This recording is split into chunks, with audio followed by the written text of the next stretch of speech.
এখন সর্বত্র গরম খবর, গরম আলোচনা যে এসএলএসটি 2016 মামলার রায় কি হতে চলেছে আগামী বুধবার।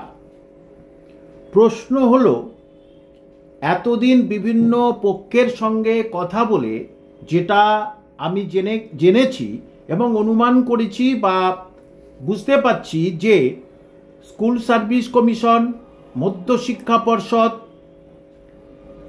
সিবিআই এবং মাননীয় বিকাশ রঞ্জন ভট্টাচার্যের কারোর সঙ্গে কারোর তথ্য মিলছে না। মিলছে কিন্তু কিছুটা মিলছে।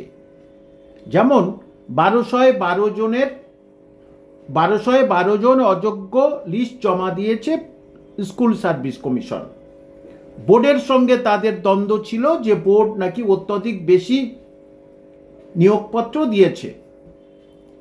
এবারে সিবিআই কিন্তু পরিষ্কার করে বলছে যে আমাদের 5000-এর উপরে আমরা অনুমান করতে পেরেছি। কিন্তু মাননীয় বিকাশ রঞ্জন ভট্টাচার্য কিন্তু যারা ওয়েটিংয়ে ছিল তাদের কাছ থেকে যে তথ্য পেয়েছে সেই তথ্য অনুযায়ী তিনি বলছেন আমি ভয়াবহ একটা প্রমাণ সামনে নিয়ে আসব। এখন এর ফলেই কিন্তু সবার মধ্যে একটা আতঙ্ক বিরাজ করেছে। আজকের ফের আমি যারা যোগ্য শিক্ষক শিক্ষিকা তাদের ধর্ণামঞ্চে গেছিলাম, অনেকক্ষণ ছিলাম, সবার সঙ্গে গল্প করেছি, কথাবার্তা বলেছি এবং তাদের চাকরি থাকাটাই তো একেবারে কাম্য। এদিকে সিবিআই কিন্তু কিছু জনের তথ্য দিতে পারেনি, মানে কিছু জনের ওএমআর শিট ইত্যাদি তারা উদ্ধার করতে পারেনি। কিন্তু অপরপক্ষ বলছে সিবিআই অনেক কিন্তু ওএমআর শিট উদ্ধার করতে পারেনি, বনসলের বাড়ি থেকে অনেক বেশি উদ্ধার করতে পারেনি।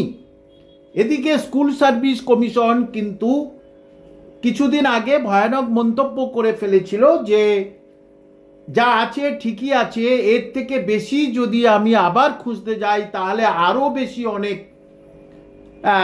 দুর্নীতি ধরা পড়বে। এটা স্কুল সার্ভিস কমিশনের মাননীয় চেয়ারম্যান এই কথা বলেছিলেন। এখন বিভিন্ন সাংবাদিক থেকে শুরু করে বিভিন্ন অ্যাডভোকেট তারা বিভিন্নভাবে বিভিন্ন ব্যাখ্যা করছে। আমিও যেটা জানছি সেটাই বলছি, কিন্তু কারোর পক্ষে নয়, কারোর বিপক্ষে নয়, বারবার বলছি। কিন্তু আমি অযোগ্যদের বিপক্ষে। যদি কোনোভাবেই অযোগ্যরা ছাড় পেয়ে যায় তাহলে সারা পশ্চিমবঙ্গে বেশ জায়গায় জায়গায় দেখবেন কোনো পলিটিক্যাল পার্টি তারা কিন্তু সেখানে পোস্টার ছেঁটে দেবে যে অযোগ্যরা যখন মুক্তি পেয়ে গেল তাহলে এবারে চাকরিটা এইভাবেই হবে।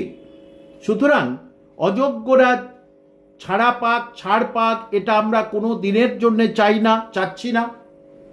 কারণ অযোগ্যরা তারা প্রথম সুপ্রিম কোর্টে গিয়ে সিঙ্গেল বেঞ্চে যখন তাদের চাকরি নাকচ হয়ে যায় তারা সুপ্রিম কোর্টে গিয়ে স্টে নিয়ে এসেছিল। কি স্টে নিয়ে এসেছিল? যে হুজুর যে ওএমআর সিটগুলো দেওয়া হয়েছে ওটা আমাদের ওএমআর সিট নয়। তাহলে তাদের ওএমআর সিট সঠিক কি বেঠিক তার বিচার করবে কিন্তু স্কুল সার্ভিস কমিশন। কিন্তু স্কুল সার্ভিস কমিশন সে ব্যাপারে কোনো কথা বলছে না। তারা বলছে তাদের কাছে কোনো রকমের ডকুমেন্টস নেই, যে ডকুমেন্টস আছে অরিজিনাল যে ডকুমেন্টস তাদের কাছে নেই, তাদের কাছে যেটা আছে সেটা সিবিআই এর কাছে প্রাপ্ত। কিন্তু কিভাবে বিশ্বাস করা যায় যে একটা কমিশনের কাছে কোনো তথ্য থাকবে না? 1 বছর পরে আমি পুরোটাই নষ্ট করে দেবো, ঠিক আছে দিলেন, নিয়ম আছে, কিন্তু তারপরে তাহলে রিক্রুটমেন্টটা হলো কি করে স্কুল সার্ভিস এবং মধ্যশিক্ষা পর্ষদের যোগসাযোগে? তাহলে তারপরেই কি করে আপনারা অ্যাপয়েন্টমেন্ট দিলেন? এটাই লাখ টাকার প্রশ্ন এখন।